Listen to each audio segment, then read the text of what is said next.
welcome back to my channel. Now is time for my top 10 movies of 2019. There's going to be some bleed over from my top 5 horror movies because I felt some of them deserved to be on this list. Again, granted, I have not seen everything from last year. Some movies didn't interest me to see, and there's some movies that I want to see that I haven't seen yet. So this is only going out the movies I've seen. So you may not disagree. You may disagree with all of these. Some of them, you might think I'm crazy. That's fine. And in the comment section below, you can tell me I'm wrong and tell me I'm crazy as hell, and that's fine. But it's my list, so deal with it. Number 10 is Crawl. People are going to think, what the hell is this doing in the top 10? I thought it was a great creature feature, and it's great to have Alexander Aja back doing it, what he does best. And I enjoyed it, and it's so well crafted, I figured it deserved to be on the list. This movie I enjoyed a lot, and it's number 10. Number 9 is a movie where I'm not familiar with the character that it's based on, but the trailer interests me. I didn't know how good the movie was going to be, and when I saw it, I was pleasantly surprised, and that is Shazam. I really like this movie, and it's one of the best superhero movies of the year. It's not the best superhero movie of the year, but it's definitely one of the best of the year. And that's saying a lot, and I'm excited to see what they do with the sequel. It was a good movie. I like the cast, the direction, the story. I really enjoyed it, and it's my number 9. Number 8's another movie that took me by surprise, and Ready or Not comes in at number 8. If you haven't seen this, all these movies I recommend checking out if you haven't seen them. Eventually, I'll do a review on them. I'm a little late to the party on some of these, but as you know, if you've been watching my channel, I've been doing a lot of retro reviews because I've been in the mood to do Friday the 13th and some other movies, so it is what it is, right? But that's my number 8, Ready or Not. Number 7 is another movie that, well, it interests me right from the beginning. I saw the trailer, and I was interested immediately. Vince Vaughn, The Rock, the story, Nick Frost is in there. I wasn't aware of who Florence Pugh was, but she's great in this movie, and that is Fighting With My Family. This is the story of a wrestler named Paige. I haven't been into wrestling since it's been a long time, so I'm not familiar with some of these wrestlers at all, and I wasn't familiar with her, but the story is really well done. Vince Vaughn's great as the wrestling coach. The Rock's only in it briefly, but his scenes are great.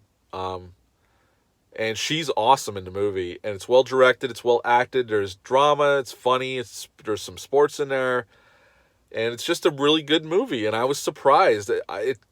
In my mind, it deserved to get a lot more praise than it did, but if you haven't seen it, I'd highly recommend it. It's definitely worthwhile checking out, and that's my number 7. Number 6 is a movie, I love the Toy Story franchise. I love 1, 2, and 3. And 3, I thought, ended on a note that, is there anything else to say in this world? It was perfect ending to that movie, to the franchise. I thought it was over. But nothing's really ever over, as Rambo said in First Blood. So we took our son to see part 4, and I was pleasantly surprised with that movie too. I thought it was a great continuation of the story where we left off in part 3. And I highly recommend it if you haven't seen it. Believe me, it's shocking that I have a cartoon movie on here, but Toy Story 4 is on there. Number 5 is a movie I just got done watching because I had to watch it in pieces because not everybody has 3.5 hours to sit down and watch a movie. And that's the new Martin Scorsese movie, The Irishman, starring Robert De Niro, Al Pacino, and Joe Pesci, amongst other recognizable faces and great actors.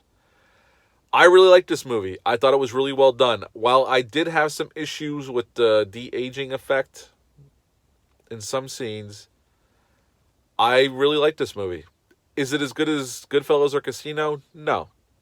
I don't even think it's as good as The Wolf of Wall Street, but it's really good. And compared to the other movies I saw this year, it's definitely top 10 worthy. Number 4, John Wick Chapter 3.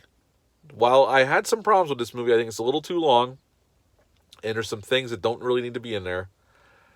I really like this movie, and I'm not going to apologize for it. It's definitely a cool movie. Is it my favorite one of the John Wick franchise so far? No, but it's really well done. The action scenes, the craft that's gone into filming the action scenes and putting them together is phenomenal. And I really liked it. So it's number 4. Number 3 is Doctor Sleep. I've already done one mini review, one regular review, and it's my number 1 of the top 5 horror movies of the year. I love this movie. If you haven't seen it, check it out. There's a 3-hour cut coming out in about a week and a half, 2 weeks. And I can't wait. That's my number 3, Doctor Sleep. Number 2 was the biggest event of the year by far in the superhero world. And I really loved this movie. And the last 2 with Infinity War, now Endgame, it's a fitting end to this phase of the Marvel Universe. And that is Avengers Endgame. I love this movie. I love seeing it in the theaters. And I've watched it at home a few times already. I love it. It's great. It's a great send-off for some of those characters that aren't going to be around anymore. And honestly, with this movie, I saw Spider-Man Far From Home. I don't really know how excited I am about Marvel going forward now at this point. But we'll see. Maybe it'll surprise us. But that's my number 2, Avengers Endgame. My number 1 movie of the year, Once Upon a Time in Hollywood. While I will say up front, I can see why some people didn't enjoy this movie. I absolutely loved it when I saw it in the movie theater. It's basically Quentin Tarantino's love letter to late 60s Hollywood, and it's glorious. Brad Pitt and Leonardo DiCaprio are awesome in this movie. So is everybody else. Margot Robbie's great. You got Timothy Olyphant in there. You got Kurt Russell, who's always awesome. No matter when he's on screen or what he's doing, he's always awesome.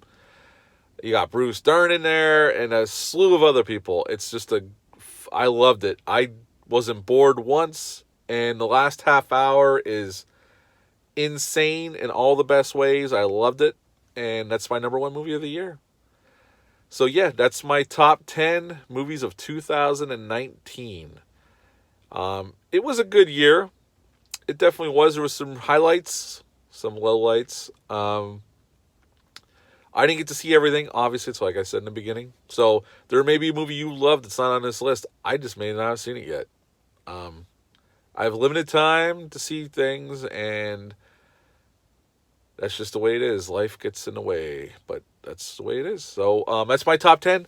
Let me know down below in the comment section, what's your favorite movie of the year? Give me your top 10 movies of the year, and we can chat it out.